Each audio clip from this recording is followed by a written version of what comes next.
Hello, my good friends. How are you today? May God bless you all. I will not introduce anything. You guys watch the video and feel it.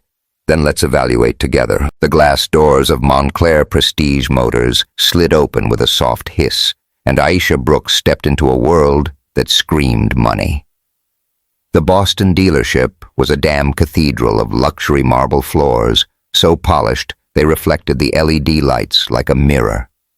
Air thick with the scent of leather and high-end cologne, and cars gleaming like they'd been carved from midnight itself. Aisha, 34, stood out like a sore thumb in her faded white tee, ripped jeans, and beat-up Converse, the kind that had seen too many playgrounds, and not enough shoe polish. Her curly hair was pulled into a high bun, strands escaping like they had a mind of their own, and her dark eyes scanned the room with a mix of curiosity and quiet defiance. In her hand, a folder stuffed with specs for the Onyx Nebula Coupe, a $320,000 electric beast from Langston Motors, the kind of car that made rich folks drool and regular folks dream. She hadn't taken 2 steps before the vibe shifted. The hum of low chatter from the staff died down, replaced by the sharp click of heels and the weight of judgmental stares. Aisha felt it the way eyes raked over her, sizing up her worth in half a second and finding her lacking. She was used to it, though. Being a black single mom running a non-profit didn't exactly come with a VIP pass to places like this. Still, she squared her shoulders and headed for the coupe. Its sleek black curves catching the light like a panther ready to pounce. "Can I help you?" The voice was smooth but laced with something sour, like a lemon wrapped in silk. Derek Sullivan, the showroom manager, stepped forward, his tailored suit screaming, "I make 6 figures and you don't." Mid-40s with a jawline that looked like it was sculpted for a cologne ad. He had the kind of smile that didn't reach his eyes. "You look a little lost." Aisha raised an eyebrow, her lips curling into a half smirk. "Nah. I'm right where I need to be. That Onyx Nebula Coupe, can I take a look inside?" Derek's smile tightened and he crossed his arms, the gold cufflinks glinting. "That's a limited edition model, ma'am, starting at $320,000, not including taxes or add-ons. We don't just let anyone poke around." "You got an appointment?" Aisha's smirk didn't waver. "Didn't know I needed a damn crown to see a car I'm here to buy, not take selfies for your shitty Yelp page." A few staff members snickered behind their hands, but Derek's face hardened. Before he could respond, a woman's voice cut through, sharp and dripping with condescension. "Oh, honey, this isn't a rental joint. Maybe try Uber. It's more your vibe." Lila Monroe, a regular at Montclair, stood by a silver Bentley, her blonde hair cascading over a designer blazer. Her Cartier watch caught the light as she waved a manicured hand, dismissing Aisha like she was a fly at a picnic. The room felt smaller, the air thicker. A young salesman. Jamal hesitated near the reception desk, his eyes darting between Aisha and Derek, like he wanted to step in but didn't know how. The other staff, 2 guys polishing a Ferrari and a woman at the coffee bar, exchanged glances, their whispers barely muffled. "Who let her in?" one muttered. "Probably lost a bet," another replied, chuckling. Aisha's fingers tightened on her folder, but her voice stayed steady, laced with just enough humor to keep the edge off Uber. "Huh, good one. But I'm more of a buy a car in cash kind of gal. So about that coupe, can we skip the bullshit and get to the part where you show me the interior?" Derek blinked, caught off guard, but recovered fast. "Cash." He laughed, a short barking sound that echoed off the marble. "Look, lady, this ain't a flea market. Serious buyers call ahead. Dress the part and don't show up looking like they just rolled out of a laundromat." He gestured at her outfit, his eyes lingering on her frayed jeans and scuffed shoes. "Why don't you check out the used lot across the street? Might find something more in your range." The words hit like a slap, but Aisha didn't flinch. She'd heard worse hospital clerks who assumed she couldn't pay for her sister's chemo, teachers who thought her daughter Zoe was trouble because she was black and loud. This was just another Tuesday. Still, the sting was there, sharp and familiar, like a paper cut you didn't see coming. She opened her mouth to fire back, but a commotion at the back of the showroom stopped her.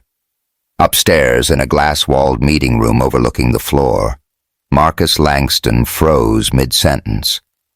He'd been going over sales numbers with a regional director, his deep voice steady, but now his eyes were locked on Aisha. At 35, Marcus was a walking paradox. Tall, broad-shouldered, with skin the color of rich mahogany, and a presence that commanded attention, but dressed like he didn't care about impressing anyone.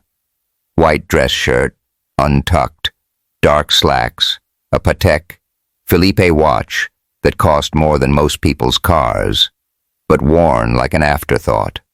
His short hair was neatly trimmed and his jaw clenched as he watched Derek tear into Aisha. "Holy shit," he muttered, leaning closer to the glass. "That's Aisha." The director, a balding guy in a cheap suit, frowned. Who Marcus didn't answer. His mind was already racing back to MIT, to late nights in the engineering lab with Aisha, her laugh echoing as they debugged code over cold pizza. She'd been the only one who could keep up with him, the only one who called him out when he got cocky. He'd loved her so damn much. He'd chickened out and never told her, too scared of screwing it up. Then she'd dropped out and he'd let her slip away, too focused on building Langston Motors into a billion-dollar empire. Now here she was, getting humiliated in his own dealership. "Excuse me," Marcus said, already moving for the door. He pulled out his phone and dialed Malik Jones, his best friend and lawyer, who picked up on the first ring. "Yo, what's good?" Malik's voice was all easy charm, the kind that could talk a judge into a lighter sentence. "Man, I'm at Montclair. They're screwing over Aisha Brooks right now. You remember her from MIT? Malik let out a low whistle. "Aisha, fine as hell, smarter than you. Aisha. Shit. What's she doing there? Trying to buy a damn car, and this asshole manager's treating her like trash. I'm about to lose my mind." Malik laughed. "You gonna play knight in shining armor, or just stare like a dumbass, 'cause you sound like you're half in love with her again?" "Shut up," Marcus growled, but there was no heat in it. "I'm handling this. Just keep your phone on. I might need you, bet. But watch out. Vicky's gonna lose her shit if you start playing hero. She's already pissed about that board meeting you skipped." Marcus grimaced at the mention of Victoria Hargrove, the investor who thought she owned him just because her money was in his company. "Vicky can kiss my ass. I'm out." He hung up his pulse, hammering as he headed for the stairs. Down on the showroom floor, Aisha was done playing nice. She stepped closer to Derek, her voice low but sharp enough to cut glass. "Let me get this straight. You're telling me I can't see the car because I don't look like I belong. That's your pitch, man. You're gonna tank this place with that attitude." Derek's face reddened, but he doubled down. "I've been in this game for 15 years, lady. I know who can afford a car like this and who's just wasting my time. You don't exactly scream high roller with those, what, Walmart jeans." Jamal, the young salesman, winced from behind the desk, his hands fidgeting with a pen. "Mr. Sullivan, maybe we could just stay out of it." "Jamal," Derek snapped, not even looking at him. He turned back to Aisha, his smile all teeth. "Look, I'm doing you a favor. You don't want to embarrass yourself trying to play in a league you can't afford," Lila chimed in, her voice syrupy. "Exactly. Some people need to know their place." Aisha's laugh was sharp, like a blade slicing through the tension. "My place? Oh, honey, my place is wherever I damn well please, and right now it's in that coupe. So either show me the car, or I'll make sure everyone on X knows how you treat customers." The threat hung in the air, and for a split second, Derek faltered. X was a wildfire. One viral post could torch a business like this. But before he could respond, a new voice cut through, deep and commanding. like a storm rolling in. Problem here. Every head turned. Marcus Langston stood at the edge of the showroom, hands in his pockets, his presence sucking the air out of the room. He wasn't loud, wasn't flashy, but the way he carried himself, like he owned every inch of the place, made it clear he wasn't just another customer. Derek's eyes widened, recognition dawning too late. "Mr. Langston." Derek stammered, smoothing his tie. "I didn't know you were here. Just handling a situation." Marcus's gaze flicked to Aisha, and for a moment the world seemed to pause. Her breath caught, not because she recognized him right away. Hell, it had been over a decade, but because something about his eyes, dark and intense, felt familiar, like a song she hadn't heard in years. Then it hit her. Marcus, the nerdy kid from MIT who'd argued with her over circuit designs and bought her coffee when she was broke. The same Marcus who'd vanished when she needed him most. "Handling it, huh?" Marcus's voice was calm, but there was an edge to it, like a blade hidden in velvet. He stepped closer, his eyes never leaving Derek. "Looks to me like you're shitting on a customer. Care to explain?" Derek's mouth opened, then closed like a fish, gasping for air. Leela took a step back, suddenly very interested in her phone. The staff froze, sensing the shift in power. Aisha raised an eyebrow, crossing her arms, her smirk returning. "Yeah, Derek. Tell the man how you're running this place like a damn country club." Marcus's lips twitched a ghost of a smile, but he kept his focus on Derek. "I'm waiting. It's just, she didn't have an appointment." Derek said, his voice weaker now. "And, she didn't seem like she could, afford." "Afford what?" Marcus cut him off, his tone, "Icy the car, or your respect." The room went dead silent. Jamal stared at the floor, trying not to laugh. The coffee bar woman dropped a spoon, the clatter echoing like a gunshot. Aisha felt a rush of satisfaction, but also a flicker of unease. She didn't need a savior, especially not Marcus Langston, who'd ghosted her when she was pregnant and alone. Still, watching Derek squirm was worth it. I didn't mean Derek started, but Marcus raised a hand, silencing him. "You're done talking," Marcus said. He turned to Aisha, his expression softening just a fraction. "Ms. Brooks, you want to see the coupe? It's yours to check out right now." Aisha held his gaze, her heart pounding. She wasn't sure if she wanted to thank him or tell him to screw off for thinking she needed his help. In the end, she went with neither. "About damn time," she said, brushing past Derek and heading for the coupe. "Let's see if this thing's worth the hype." As she walked away, the glass doors slid open again, and a gravelly voice boomed through the showroom. "Queen Aisha." "Hold up. Let me drive you home in my old truck." Clarence. Uncle C. Washington 55 barreled in, all 6 feet of him wrapped in a grease-stained flannel and a grin that could light up a blackout. His graying beard was a mess, and he clutched a toy car he'd welded together, waving it like a trophy. "I made this for you." "Ain't it dope?" Aisha laughed, the tension in her chest easing. "Uncle C, you're gonna bury me in toy cars one day. I'm good, though. Got some business to handle." Clarence pouted, but his eyes twinkled. "All right, Queen. But you say the word, and I'm your chariot. These fancy folks don't know shit about real class." He shot Derek a look, then shuffled back outside, muttering about his truck's new muffler.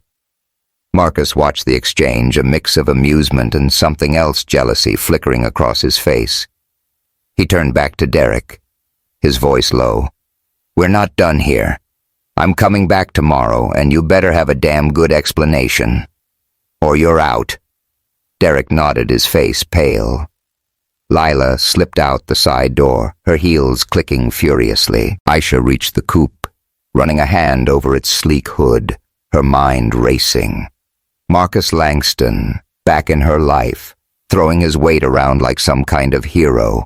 She didn't know whether to laugh or scream. One thing was sure. This wasn't over. Back in his office, Marcus sank into a leather chair, his phone buzzing with Malik's name. He answered, rubbing his temples. "What, yo, you good?" Malik's laugh crackled through. "You just went full Superman down there." "Aisha got you shook, huh?"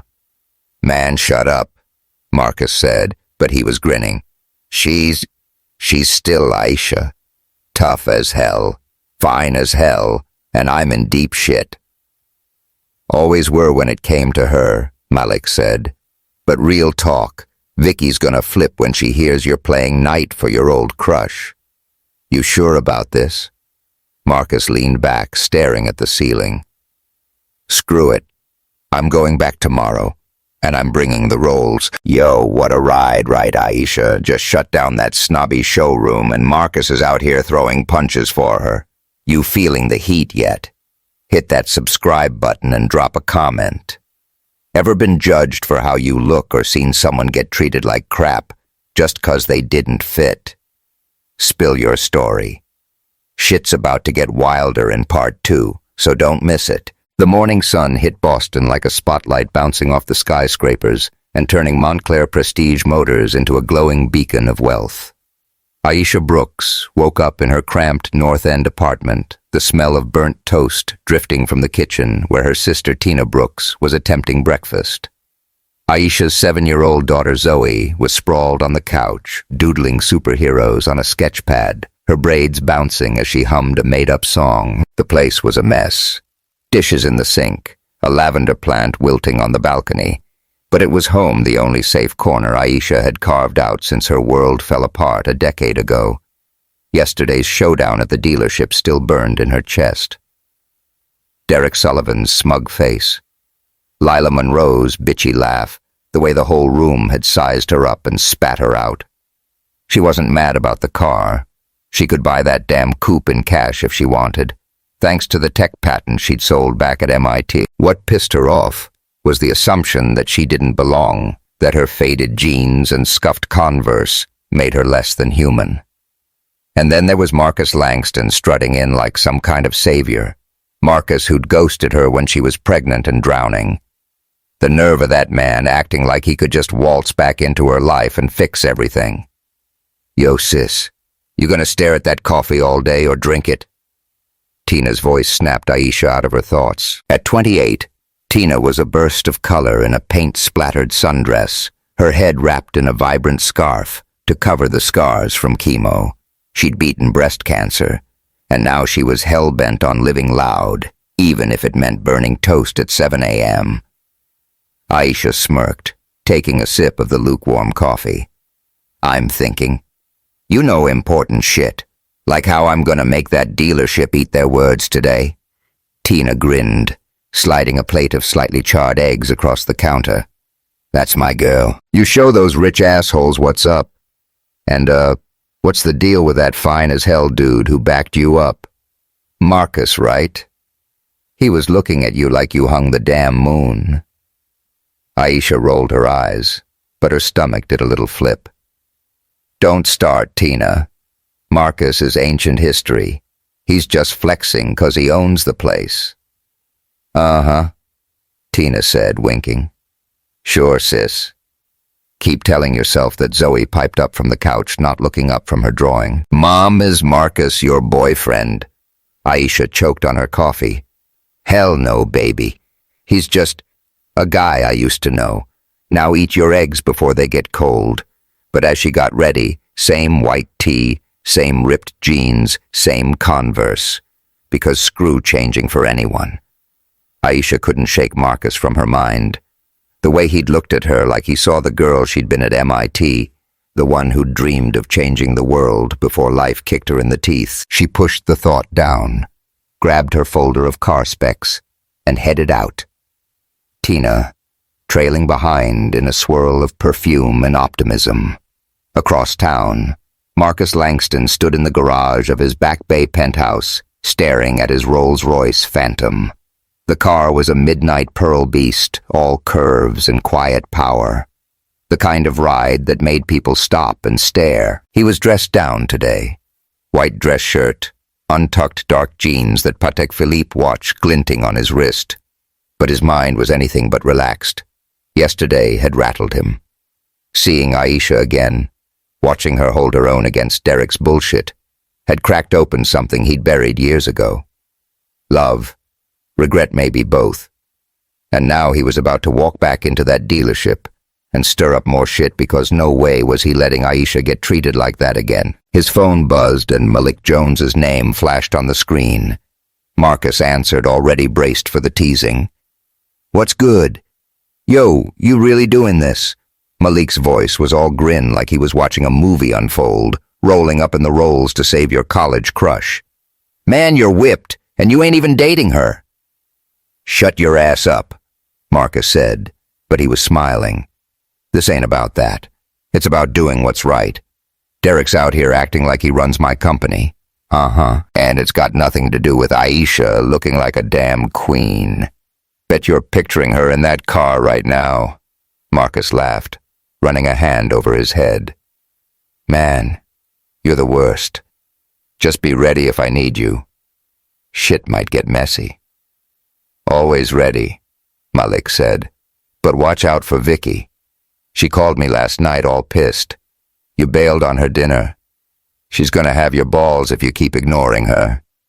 Marcus's smile faded at the mention of Victoria Hargrove. The investor was a shark in stilettos, her money tied up in Langston Motors and her claws itching to control him. "Vicky can wait. I'm handling this first." He hung up, climbed into the rolls, and let the engine purr to life.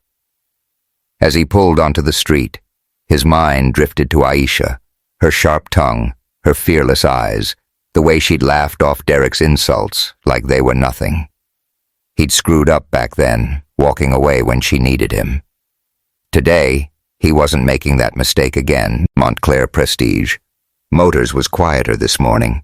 The showroom still sparkling under the LEDs, but less crowded, just a few staff milling around, and a couple of customers eyeing a Ferrari.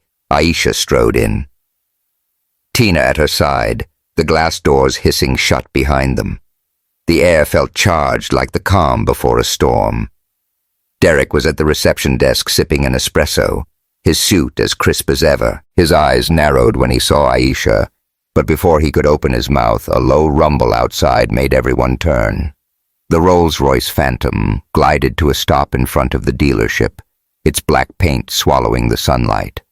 Marcus stepped out, followed by Malik, who looked like he'd just walked off a GQ shoot navy blazer, open-collared shirt, and a grin that said he was ready for trouble.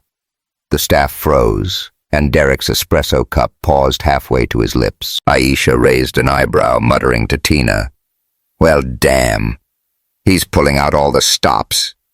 Tina giggled. "Told you, sis. That man's got it bad." Marcus walked in his presence, filling the room like a tidal wave. Malik trailed behind, scanning the place like a hawk. Derek hurried over his smile. "Forced, Mr. Langston, good to see you again." "I wasn't expecting." "Save it." Marcus cut him off, his voice low but sharp. "We got some shit to clear up yesterday. You disrespected a customer." I want to know why Derek's face paled, but he tried to play it cool. "It was a misunderstanding, sir. She didn't have an appointment and I just thought—" "Thought what?" Aisha stepped forward, her folder tucked under her arm, her smirk deadly. "That I couldn't afford your precious car, or that I don't belong here." "'Cause I'm not wearing a damn Prada suit," Tina chimed in, her voice all sass. "Yeah, Derek. What's the deal? You got a dress code for breathing in here too?" The room erupted in soft laughter, even from Jamal, who quickly covered it with a cough. Derek's jaw tightened, but before he could respond, the glass doors slid open again, and a new player entered the game. Victoria Hargrove swept in like she owned the place, her red dress hugging every curve, her heels clicking like a metronome. Her blonde hair was pulled into a sleek ponytail, and her eyes cold, calculating, locked onto Marcus like a missile. The air shifted, the temperature dropping as her presence sucked up all the oxygen. She smelled like Chanel, No 5 and ambition, and the way she moved said she was used to getting what she wanted. Marcus, darling, Victoria purred, gliding over and placing a manicured hand on his arm. What's this I hear about you wasting time on showroom drama? We have board meetings to prep for. Let's not get distracted. Marcus stiffened gently but firmly, removing her hand. This isn't a distraction, Vicky. It's my company and I'm handling it. Step back. Victoria's smile didn't waver, but her eyes flicked to Aisha, sizing her up in a heartbeat. Oh, I see. Handling her. She turned to Aisha, her voice dripping with fake sweetness. I'm sure you're charming, but this is a business, not a charity case. Aisha laughed, the sound sharp and fearless.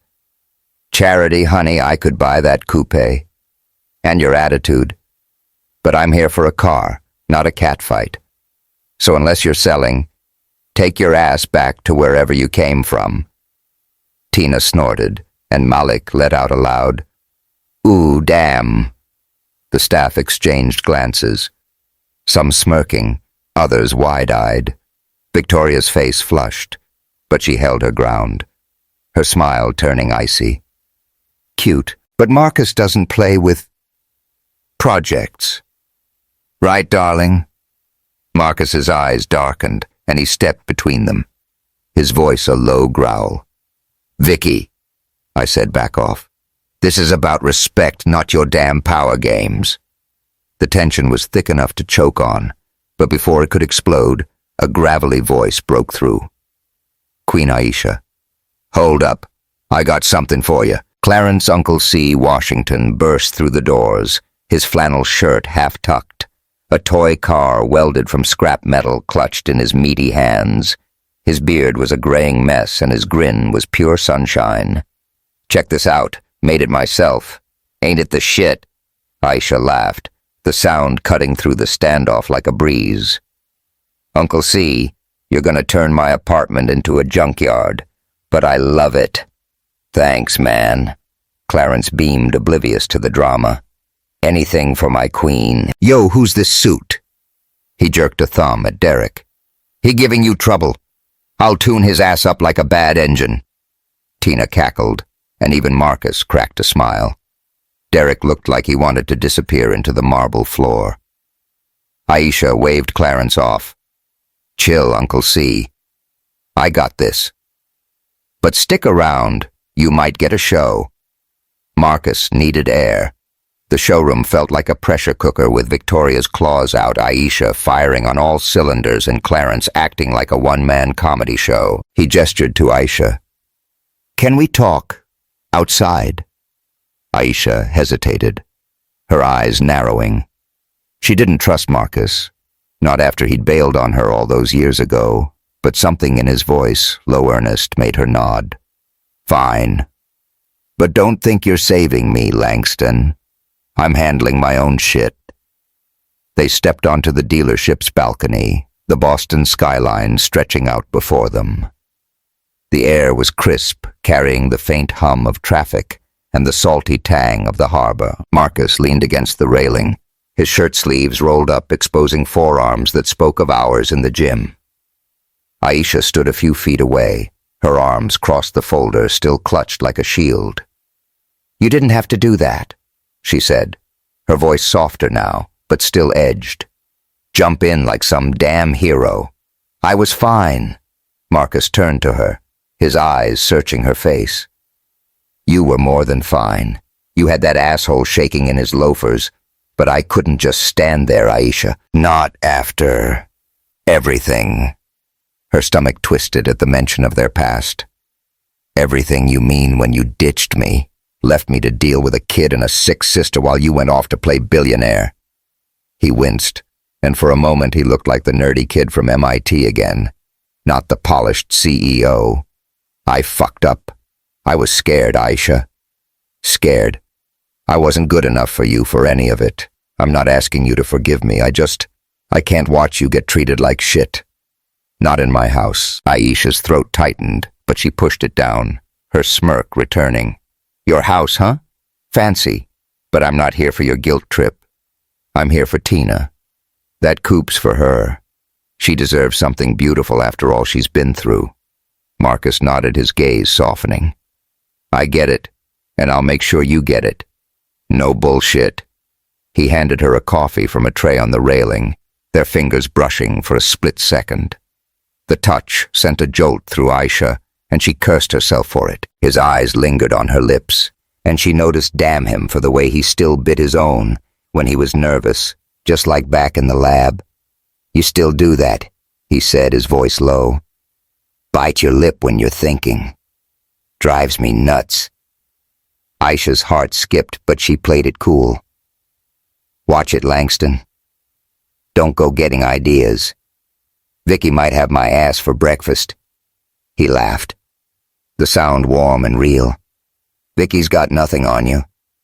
Never did. The moment hung between them, heavy with unspoken history. Aisha felt the pull, the old spark that had always been there, but she wasn't ready to let it burn. Not yet. Before she could respond, Clarence's voice boomed from the doorway. Queen, I got donuts. You want glazed or chocolate? Aisha burst out laughing, the tension shattering Uncle C. You're gonna make me fat. Save 'em for Tina. Marcus shook his head, grinning. Who the hell is that guy? Long story, Aisha said, heading back inside. But he's got my back. You should take notes. Inside, Victoria was still lurking, her eyes tracking Aisha like a predator. Derek was on the phone, probably trying to save his job. Tina was flirting with Jamal, who was blushing hard, and Clarence was holding court with a donut in each hand, telling a story about the time he fixed a Mustang with a paperclip. The showroom was a circus, and Aisha was the ringmaster whether she liked it or not. Marcus followed her in his mind. Racing Aisha was a force, always had been, but Victoria's presence was a problem, and Derek's attitude was a liability. He needed to fix this, not just for Aisha, but for the company he'd built from nothing, and maybe, just maybe, for the part of himself he'd lost when he walked away from her. Malik caught his eye, raising an eyebrow. You good man, 'cause this shit's about to pop off. Marcus nodded, his jaw set. Let's make it right. The grand ballroom of Montclair Prestige Motors was decked out like it was hosting a damn Oscars after-party. Crystal chandeliers glittered overhead, casting prisms across the marble floor, and a jazz quartet played smooth notes from a corner stage. The Onyx Nebula coupe sat on a rotating pedestal, its black curves soaking up the spotlight like a rock star. Tables draped in white linen held flutes of champagne, and the air buzzed with the chatter of Boston's elite suits, dresses, and egos all mingling under the glow of wealth. But tonight wasn't about selling cars. It was about setting shit right. Aisha. Brooke stood backstage, her heart pounding like a bass drum. She'd agreed to speak at Marcus Langston's big apology event, but now staring at the crowd through a gap in the velvet curtain, she was second-guessing herself. These were the kind of people who'd look at her faded jeans and Converse and assume she was the help. Hell, half of them probably agreed with Derek Sullivan's bullshit from day one, but she wasn't here for them. She was here for her sister Tina, who deserved that coupe after kicking cancer's ass, and for every kid at Bright Futures who'd ever been told they didn't belong. Yo, sis, you good? Tina's voice broke through Aisha's thoughts. She was a vision in a turquoise dress that shimmered like the ocean. Her headscarf a bold splash of gold. Her eyes sparkled with mischief, like she was ready to storm the stage herself. Aisha forced a smirk, adjusting her white tee. Good, I'm about to roast these rich assholes in front of their own champagne. I'm great. Tina laughed, nudging her. That's my girl. And, your boy Marcus is out there looking like a damn snack. You sure you're not catching feelings? Aisha rolled her eyes, but her cheeks warmed. Tina, I will throw you into that crowd if you don't quit. He's not my boy. Uh-huh. Keep lying. Tina winked, then sashayed off to grab a drink, leaving Aisha to wrestle with her nerves. Across the room, Marcus Langston stood near the bar, a glass of bourbon in hand, though he hadn't taken a sip. His white dress shirt was crisp sleeves rolled up to his elbows, and his dark eyes scanned the crowd, restless. The event was his idea, a public apology for Derek's behavior, a chance to show the world Langston Motors wasn't just about money, but about respect. But deep down, he knew this was about Aisha, about proving to her, and maybe to himself, that he wasn't the coward who'd walked away 10 years ago. Malik Jones slid up beside him, his navy blazer sharp, but his grin sharper. You look like you're about to propose or puke." "Which is it?" Marcus snorted, setting the glass down. "Man, shut up. I'm just making sure this goes right. Right for the company, or right for Aisha." Malik raised an eyebrow, sipping his drink. "'Cause you're out here acting like you're still in love with her. Vicky's gonna lose her damn mind when she sees this."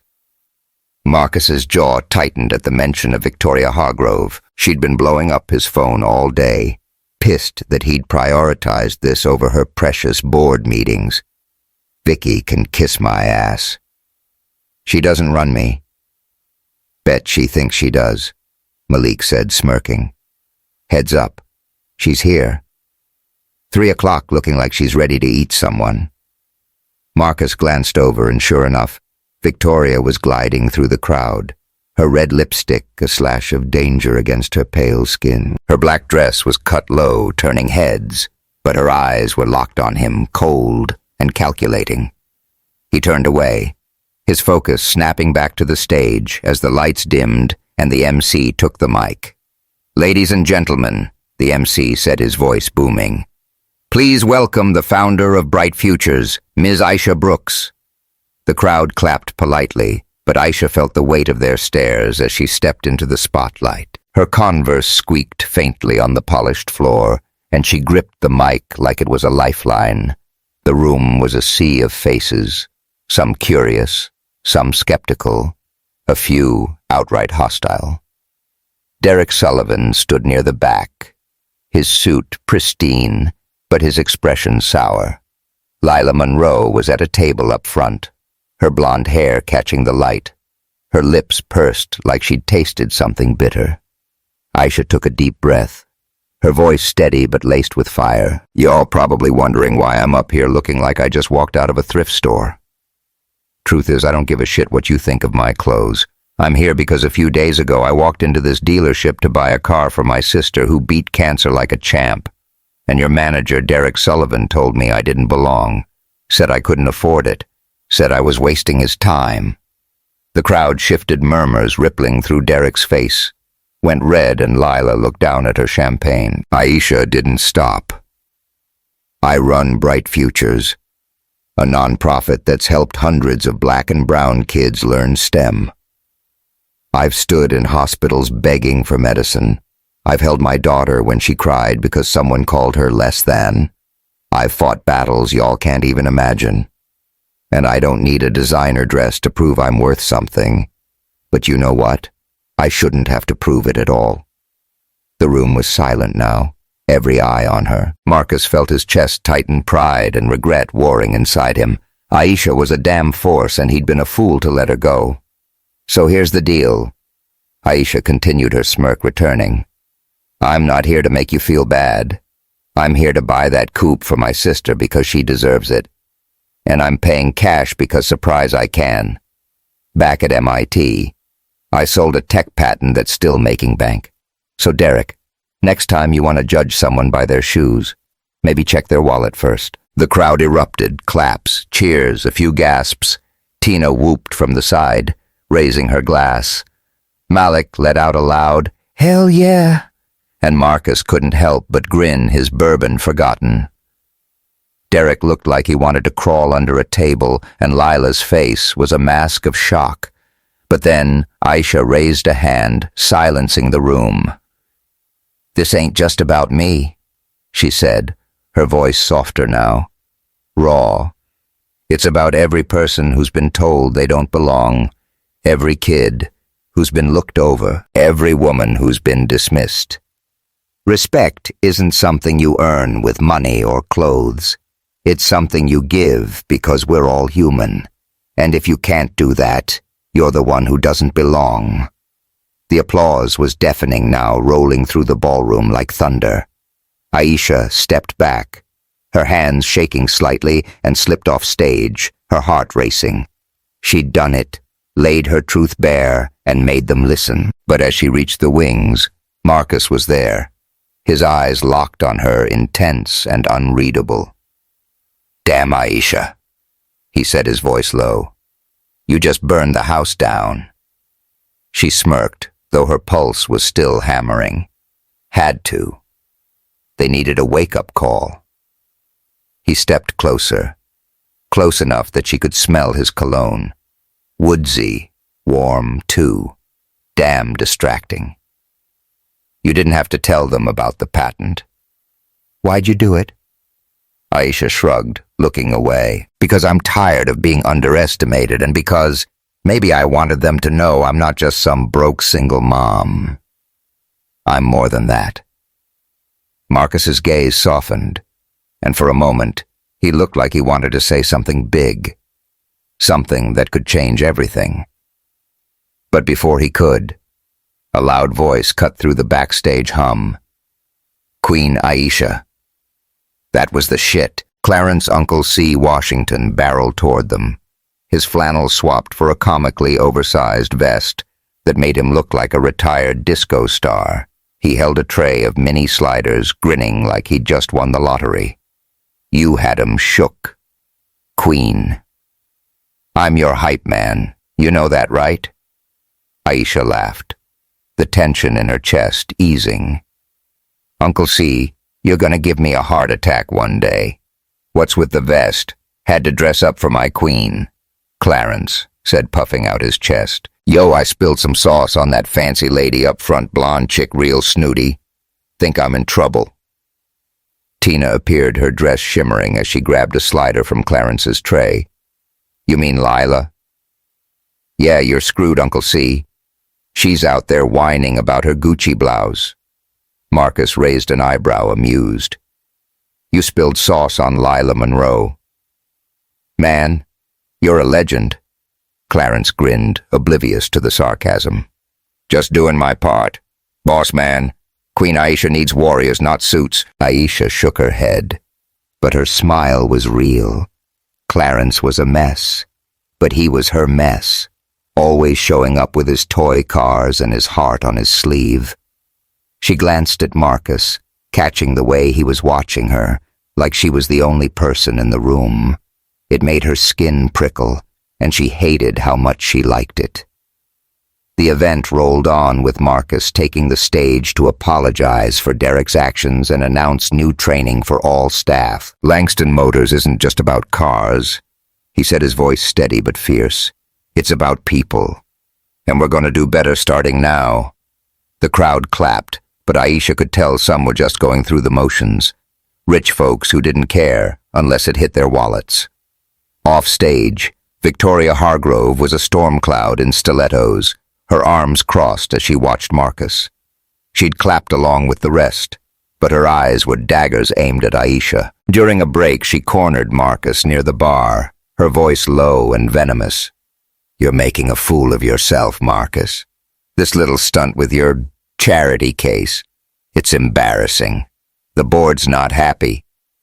Marcus's jaw clenched, but he kept his cool. "The board can kiss my ass, Vicky. This is my company and I'm doing what's right. You don't like it. There's the door."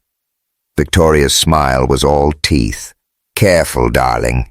You need my money more than you think. And that girl. She's not worth your empire." Marcus leaned in, his voice a growl. "She's worth more than you'll ever understand." "Back off." Victoria's eyes flashed, but she turned and walked away, her heels clicking like a countdown. Marcus watched her go, a knot forming in his gut. Vicky wasn't one to lose gracefully, and he knew she'd come back swinging. Later, as the crowd thinned, Aisha found herself near the coupe, its sleek lines calling to her. She ran a hand over the hood, imagining Tina behind the wheel, Free and fearless Marcus appeared beside her, his hands in his pockets, his presence warm and steady. "You meant it, didn't you?" he said, his voice quiet. "About the patent. You could have been running your own tech empire, but you chose bright futures. Why?" Aisha looked at him, her guard slipping just a fraction. "Because those kids need someone who sees them, not their clothes, not their address, just them. I know what it's like to be invisible, Marcus. I wasn't going to let them feel that." He nodded, his eyes searching hers. "You're incredible. You know that always were." She laughed, brushing it off. "Don't get soft on me, Langston. I'm still mad at you." "I know," he said, stepping closer. "But I'm not going anywhere this time. Not unless you tell me to." Their eyes locked, and for a moment the world fell away. The jazz, the crowd, the weight of the past. Aisha felt the pull, the spark that had always been there, but it scared her as much as it thrilled her. Before she could respond, Clarence's voice boomed from across the room. "Queen, I got a new toy car for you. This one's got lights." He held up a lopsided contraption, waving it like a flag. Tina trailed behind, shaking her head. Aisha laughed. "The moment. Broken Uncle C. You're gonna need a museum for all this junk." Marcus grinned, but his eyes stayed on her like he was making a promise. "This ain't over, Aisha." She smirked, heading for Clarence. "Better not be Langston." As the night wound down, Aisha stood outside the Boston air, cool against her skin. Tina was inside flirting with a waiter, and Clarence was probably causing chaos somewhere. Marcus's words echoed in her head, and she hated how much they mattered. She wasn't ready to trust him, not yet, but damn if he wasn't making it hard to stay mad. Inside. Lila. Monroe approached her, her Gucci blouse still faintly stained. "Ms. Brooks," she said, her voice hesitant. "I owe you an apology. I was a bitch. You're the real deal, and I respect that." Aisha raised an eyebrow, surprised, but not soft. "Takes guts to say that, Lila. We're cool. Just don't spill sauce on me next time." Lila laughed a real laugh and walked away. Aisha shook her head, a small smile tugging at her lips. Maybe some people could change. But as she looked back at the ballroom, where Victoria's silhouette lingered near Marcus, she knew the fight was far from over. The Langston Motors showroom was a ghost town at 10 p.m., the usual glitz and glamour replaced by shadows and silence. The Onyx Nebula coupe sat alone under a single spotlight, its black curves gleaming like a secret waiting to be told. Aisha Brooks stood in front of it, her reflection distorted in the polished hood, her white tee and ripped jeans, a stark contrast to the luxury around her. She'd come back to Montclair, Prestige Motors after hours, not because she wanted to, but because Marcus Langston had texted her. "Meet me at the showroom. We need to talk." Talk. Yeah, right.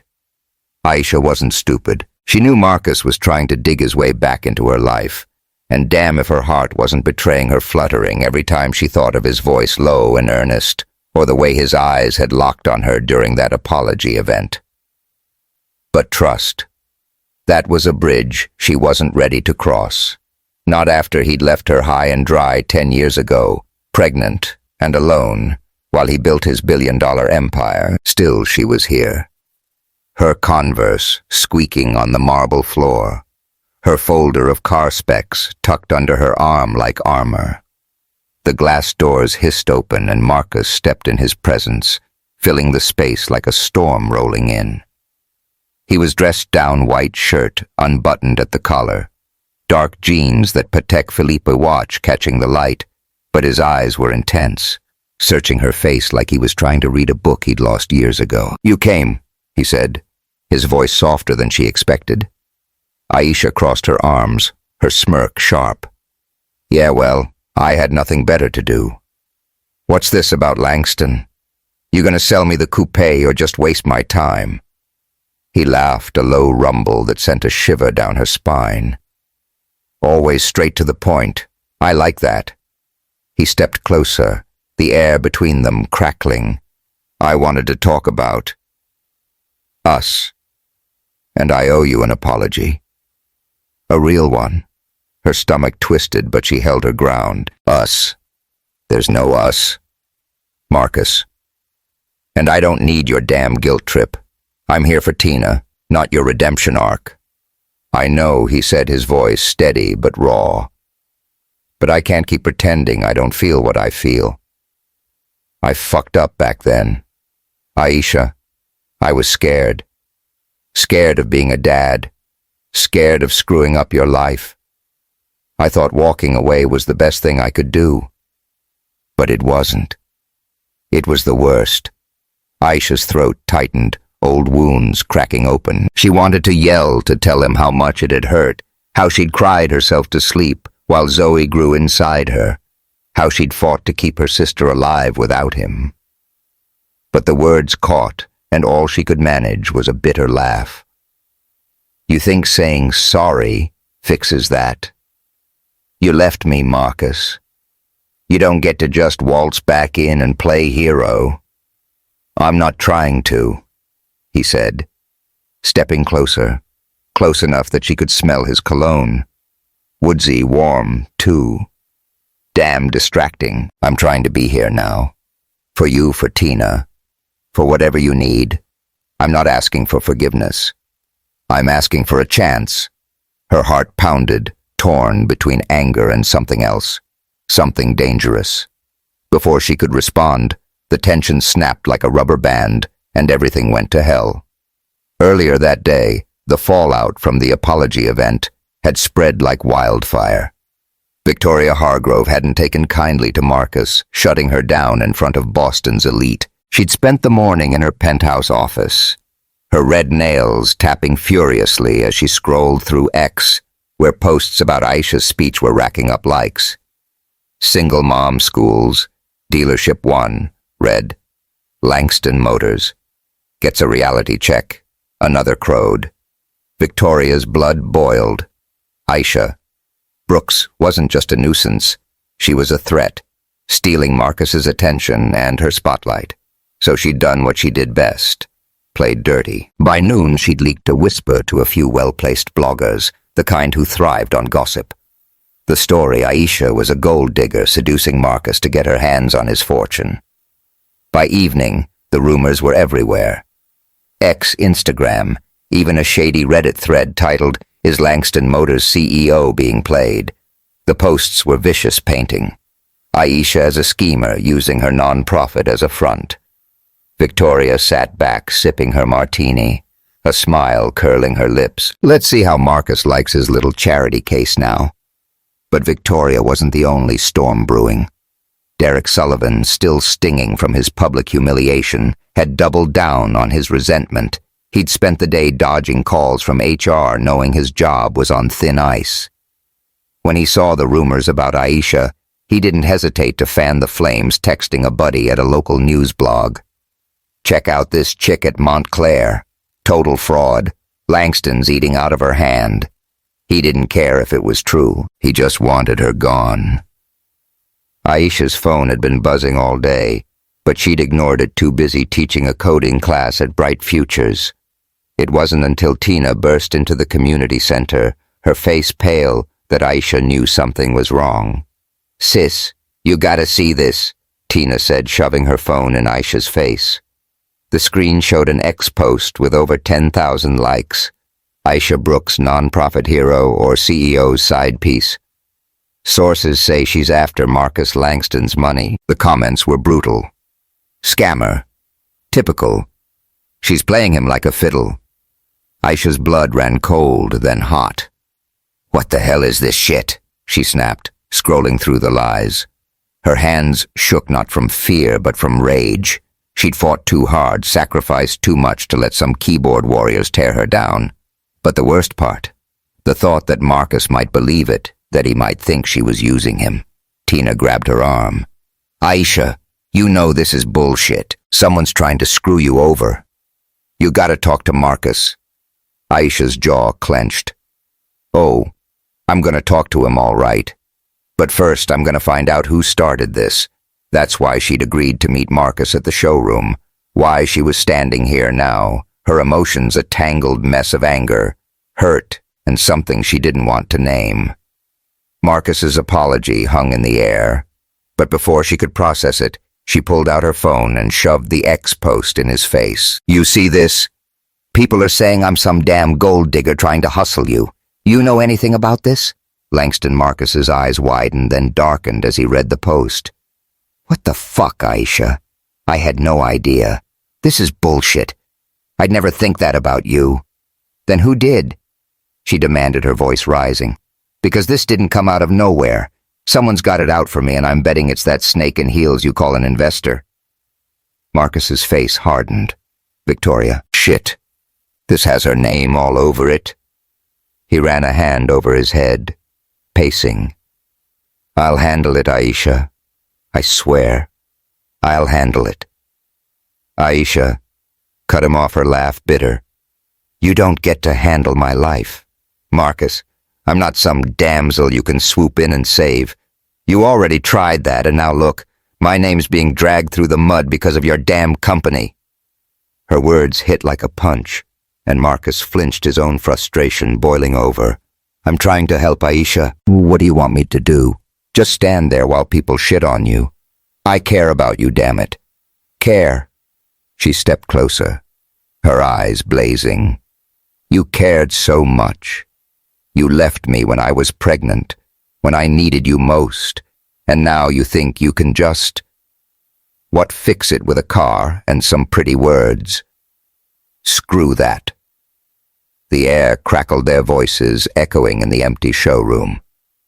Marcus's chest heaved, his hands clenched at his sides. I know I fucked up, Aisha. I live with that every day, but I'm here now and I'm not going anywhere. You can hate me, you can push me away, but I'm not giving up on you.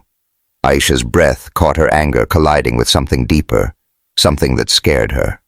His eyes were raw, unguarded, and for a moment she saw the boy from MIT, the one who'd stayed up all night helping her debug code, who'd bought her coffee when she was broke. The one she'd loved before everything went to hell. She didn't know who moved first. Maybe it was her. Maybe it was him. But suddenly they were inches apart, the space between them. Electric. Marcus's hand cupped her face, his thumb brushing her cheek, and Aisha's resolve cracked. You're still a cocky asshole, she whispered, her voice trembling. And you're still the only one who calls me out on it. He murmured, his lips hovering over hers. Then they crashed together. A kiss that was all heat and hunger, years of longing and regret, poured into every touch. Marcus's hands slid to her waist, pulling her against him, his fingers digging into her hips as she gripped his shoulders, her nails biting through his shirt. The showroom's neon lights cast a blue glow over them. The onyx nebula. Kupi, a silent witness. He kissed her neck, a low growl escaping his throat.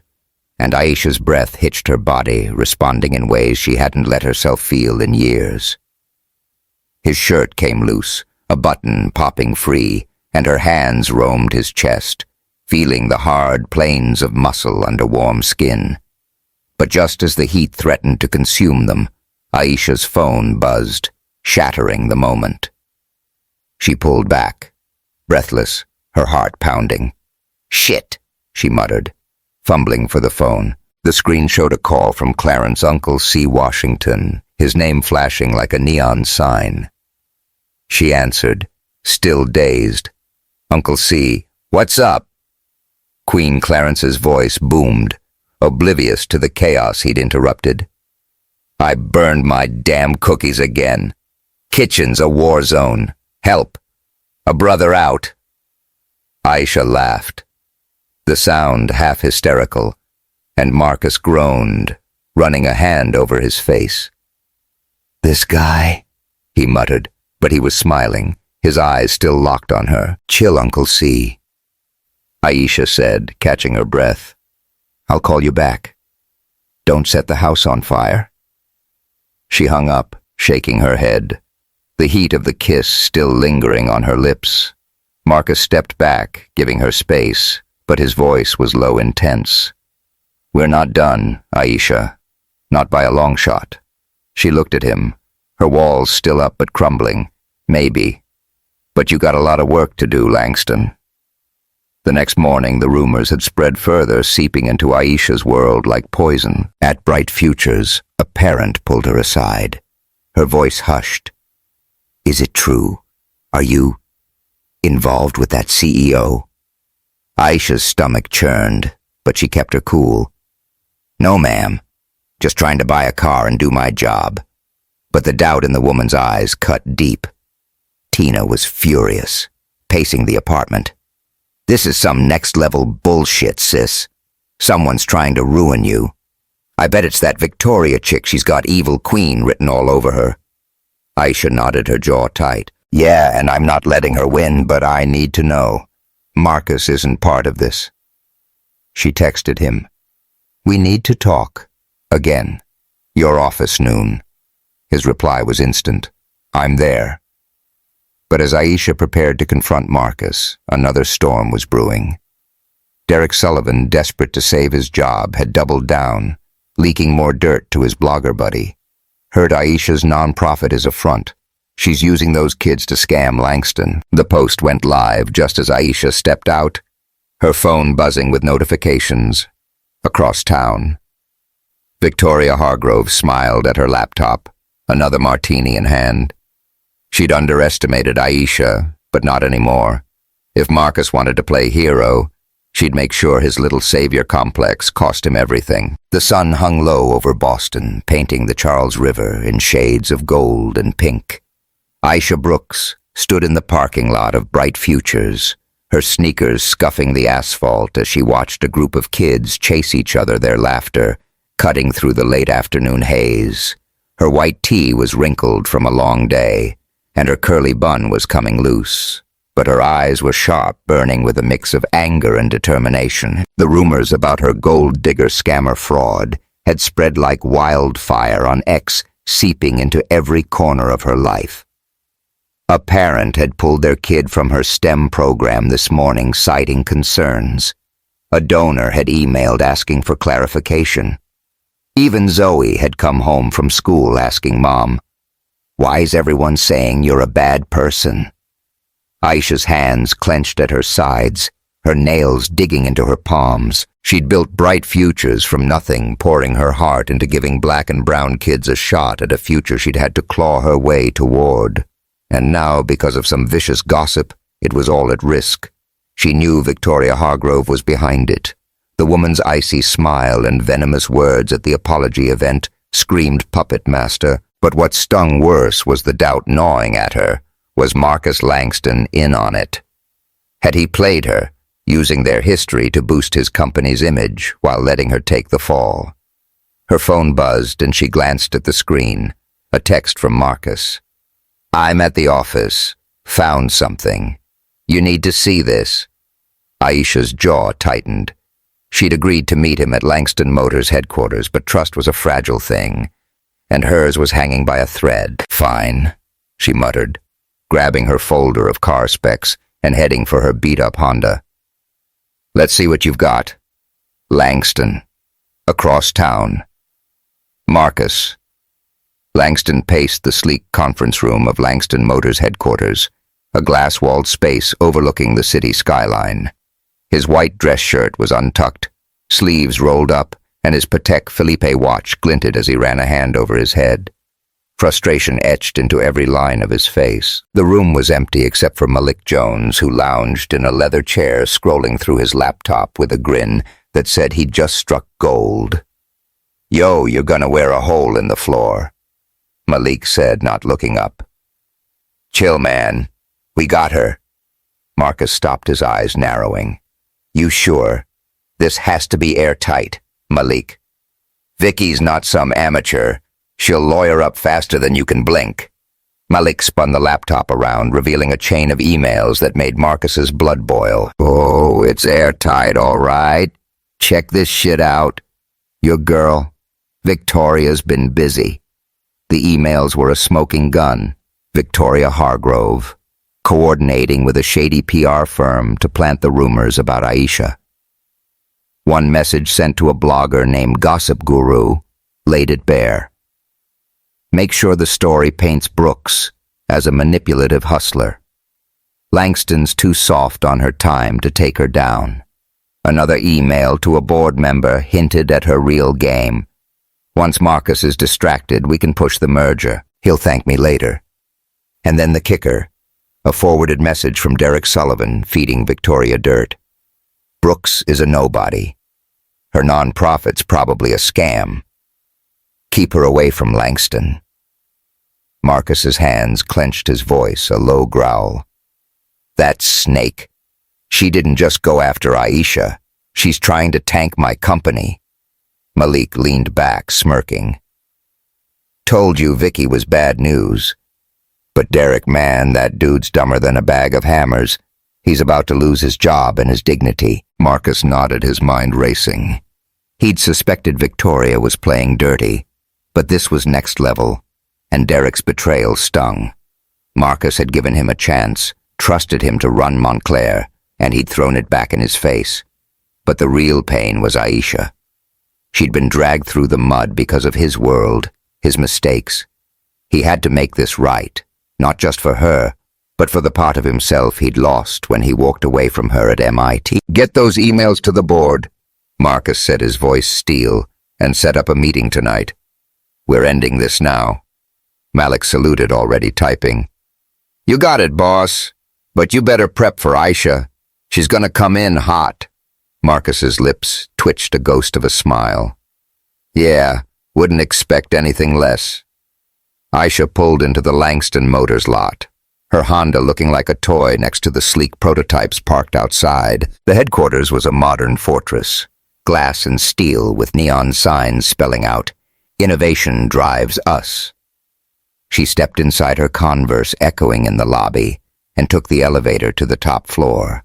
Her heart was a war zone, anger and hope battling for control.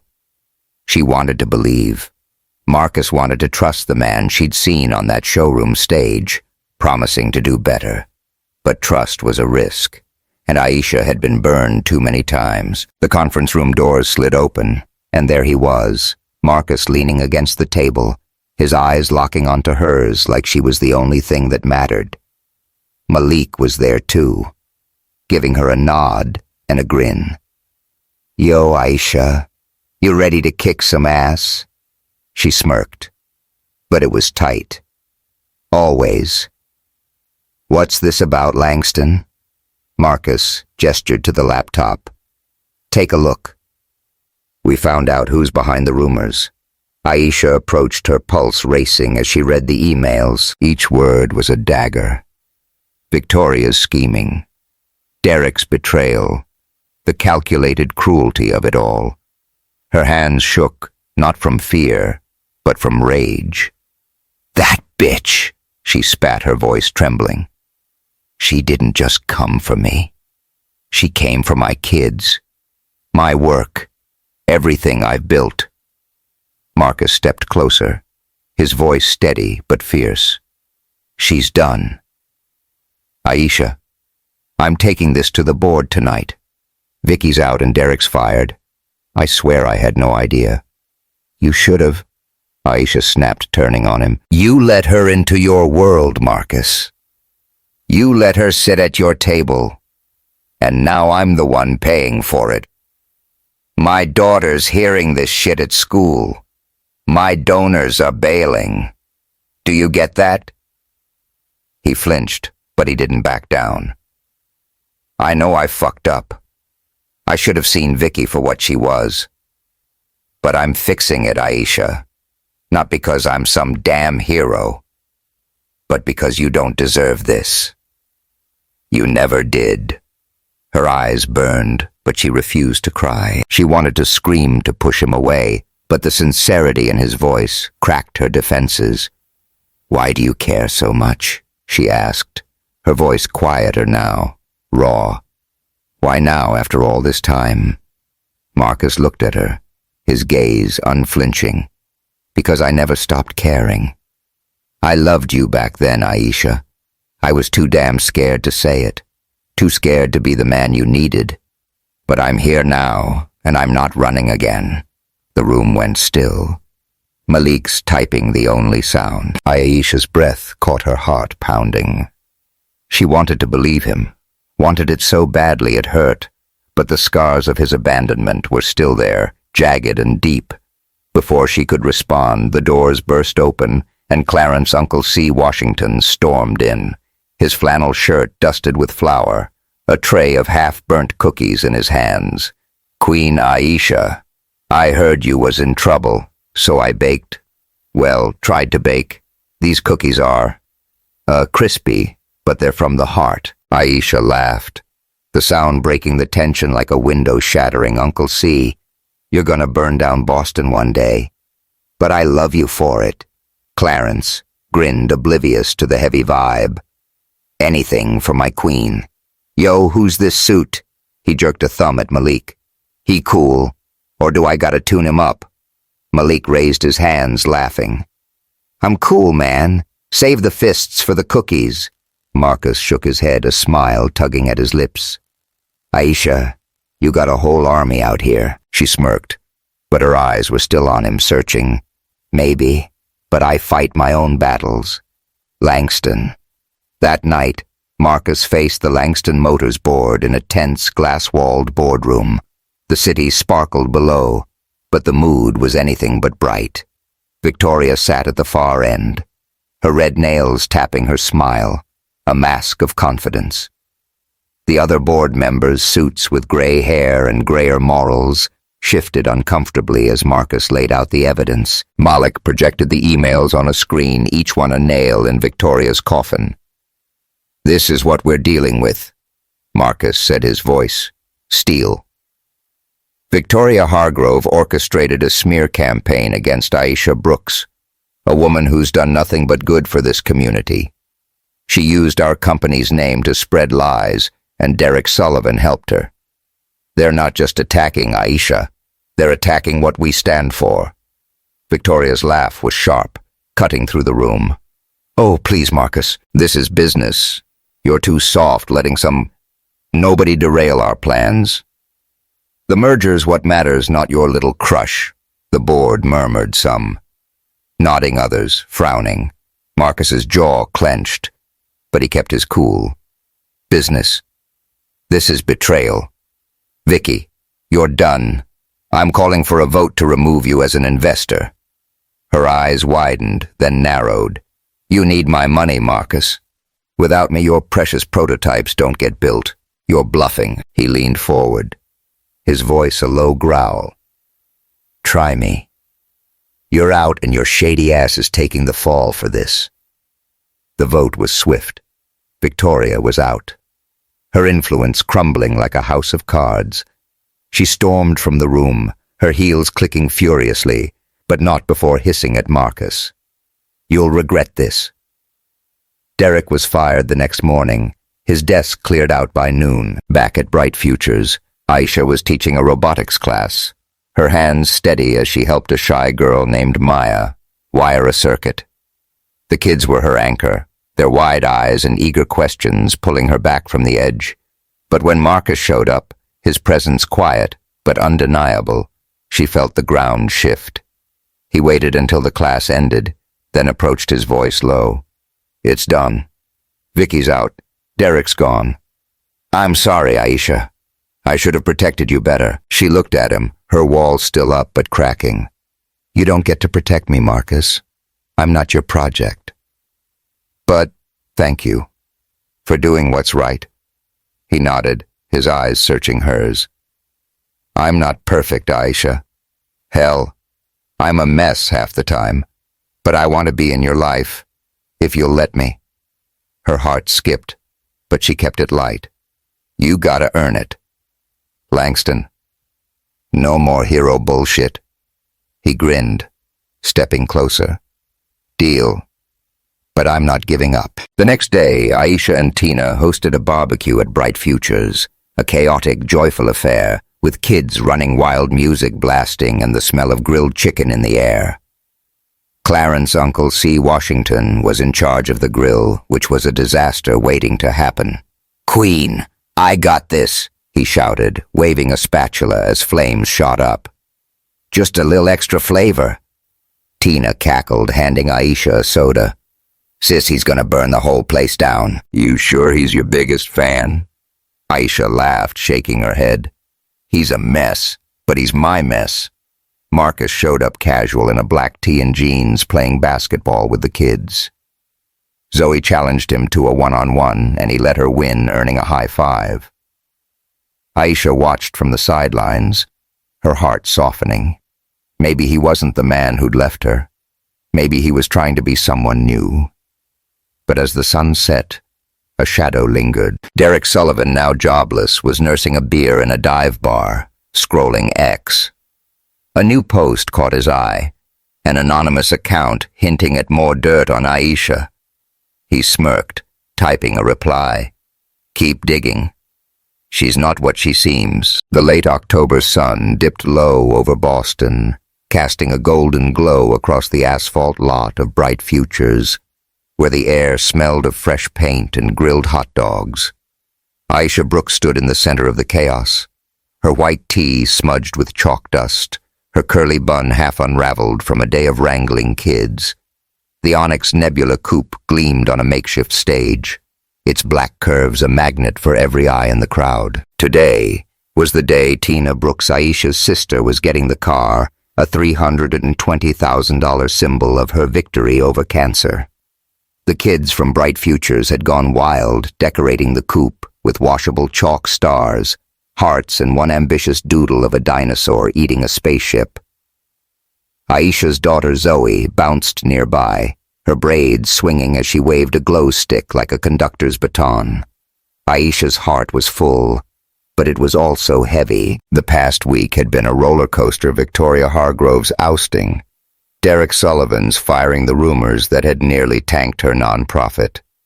She'd fought back like always, but the scars lingered. And then there was Marcus Langston, the man who'd walked back into her life and refused to leave. No matter how hard she pushed, their kiss in the showroom still burned in her memory, a reckless moment that had cracked her walls wide open. She wasn't ready to trust him, not fully, but damn if he wasn't making it hard to stay guarded. "Yo, sis, you gonna cry when I drive off in this beauty." Tina's voice cut through Aisha's thoughts. She strutted up her turquoise dress, catching the light, her gold headscarf bold and unapologetic. Her grin was infectious, but her eyes held a softness that said she knew what this moment meant. Aisha smirked, nudging her. "Cry? Nah, I'm just gonna laugh when you crash it, trying to parallel park." Tina gasped, clutching her chest. "Rude. I'm a pro. Okay. Watch me whip this thing like it's a damn go-kart." Zoe piped up, waving her glow stick. "Auntie Tina, you gotta let me ride. I want to go fast." "Bet, kiddo," Tina said, ruffling Zoe's hair. "But your mom's gotta chill first. She's out here looking like she's planning a heist." Aisha laughed, but it was tight. The crowd, kids, parents, volunteers, was gathering their cheers, rising as the ceremony kicked off. She caught sight of Clarence Uncle C. Washington near the grill, his flannel shirt dusted with ash, waving a spatula like a scepter. "Queen Aisha, I saved you a hot dog. No burn marks this time," he shouted, earning laughs from the kids. "Uncle C, you're a national treasure," Aisha called back, shaking her head.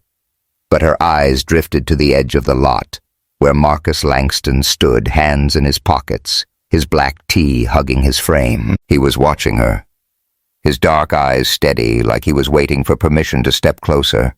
She felt that pull again, dangerous and warm, and cursed herself for it. The ceremony was a blur of joy and chaos. Aisha took the mic, her voice steady despite the lump in her throat. "Y'all know my sister Tina. She's a fighter, a dreamer, and a pain in my ass. The crowd laughed, Tina sticking out her tongue. This car ain't just a car. It's proof that you can come through hell and still shine. Tina, you earned this. She handed Tina the keys, a sleek silver set nestled in a wooden box engraved with, "To Tina, unstoppable." The crowd erupted, kids chanting Tina's name as she climbed into the coupe, revving the engine with a grin that lit up the lot. Zoe squealed, jumping up and down, and Clarence let out a whistle that could have woken the dead. Aisha stepped back, her chest tight with pride, but her eyes caught Marcus's. He was clapping, but his gaze was on her, not the car, and it made her skin prickle. As the crowd dispersed, Aisha found herself by the river's edge, the Charles lapping softly against the bank. The air was cool, carrying the scent of fallen leaves, and the city lights twinkled like stars. Marcus approached his steps, quiet, his presence warm against the evening chill. "You did good today," he said, his voice low. "Tina's lucky to have you." Aisha smirked, leaning against a railing. "She's lucky I didn't sell that car to pay for her bad cooking lessons." He laughed, the sound easing the tension in her shoulders. "You're tough, Aisha. Tougher than anyone I know, but you don't have to do it alone anymore." Her heart skipped, but she kept her tone light. "What, you applying to be my sidekick?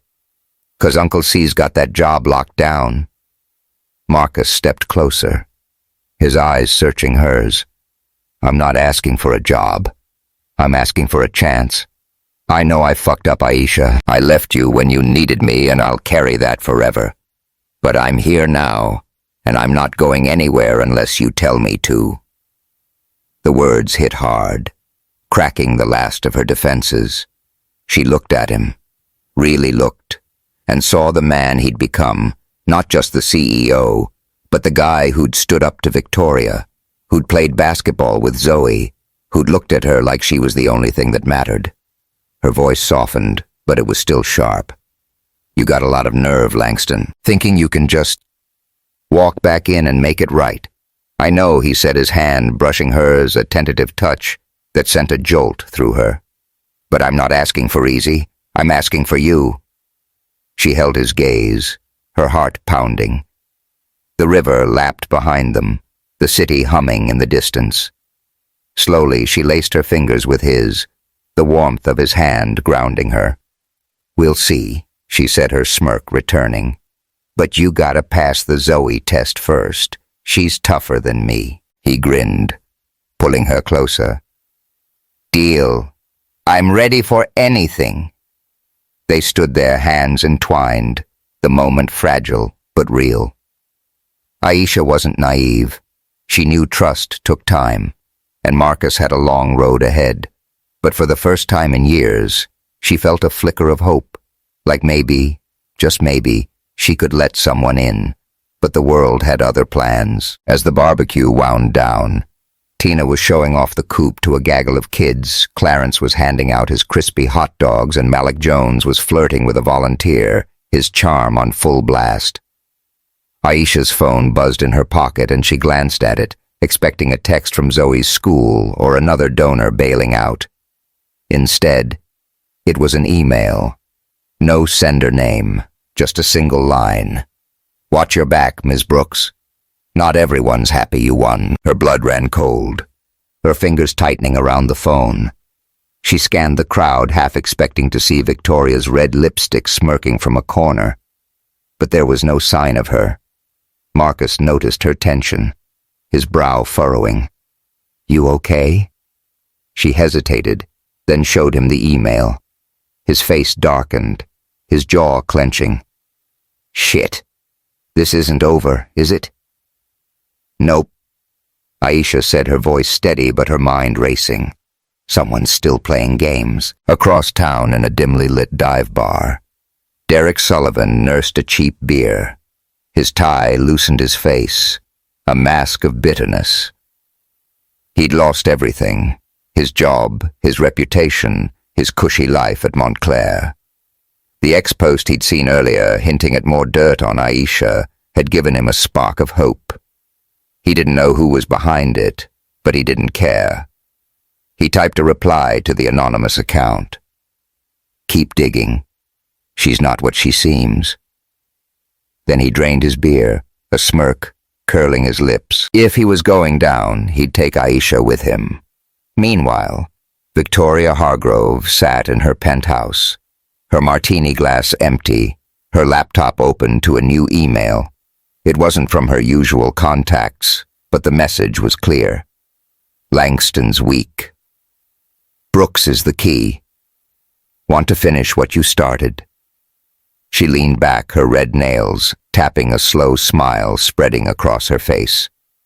She wasn't done, not by a long shot. The next day, Aisha drove the Onyx Nebula coupe through Boston streets. Tina in the passenger seat, Zoe in the back, singing off-key to a pop song on the radio. The car purred like a panther, its leather seats cool against Aisha's skin. Tina ran her hand over the dashboard, her voice soft. Sis, I never thought I'd have something like this. Not after everything. Aisha glanced at her, her smirk softening. You deserve it, Tina. You fought like hell. This is just the start. Zoe leaned forward, her eyes wide. Mom, can we keep it forever? It's so cool. Aisha laughed, but her eyes flicked to the rearview mirror, half expecting a shadow to follow. That email had rattled her, but she pushed it down. She'd faced worse than anonymous threats. Hospital bills, racist teachers, a world that tried to break her every day. She wasn't about to let some cowards scare her now. As they pulled into bright futures, Aisha caught sight of Marcus waiting by the entrance, his black tee swapped for a gray hoodie, his hands in his pockets. He waved a small gesture that felt bigger than it should. Tina nudged her, whispering, Go get your man, sis. He's not my man.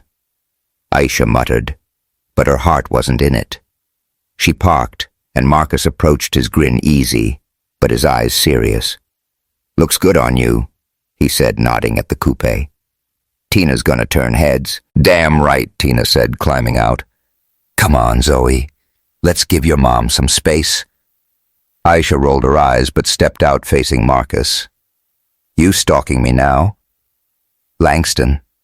Nah, he said, stepping closer. Just making sure you're okay. That email. It's got me worried. She shrugged, but her voice was tight. I've handled worse. Whoever's behind it, they're just noise. He nodded, but his hand brushed hers, a quiet promise. You don't have to handle it alone. Aisha, not anymore. She looked at him, the city humming around them, and felt something shift. Not trust, not yet, but possibility. The road ahead was uncertain, shadowed by threats she couldn't see, but for the first time she wasn't walking it alone. Back at her apartment that night, Aisha sat on the balcony, the lavender plant still wilting despite her best efforts. Her phone buzzed again, another anonymous message. You can't run forever. She stared at it, her jaw tight, then deleted it. Whatever was coming, she'd face it head on like always. In the distance, Marcus stood on his penthouse balcony, his phone lighting up with an email from an unknown sender. You chose the wrong side. Langston, you'll pay. He deleted it, his eyes on the city skyline, his thoughts on Aisha. He wasn't running, not this time. The open road stretched ahead full of promise and peril, and neither of them knew what lay around the next bend. Yo, what a ride, right? Aisha and Tina stole the show. Marcus is stepping up, but those creepy messages. What's that about? Hit that subscribe button and drop a comment. Team Marcus or Team Aisha solo? And who's behind those threats? Victoria Derrick or someone new? Spill your theories. Shit's getting real, so don't miss what's next.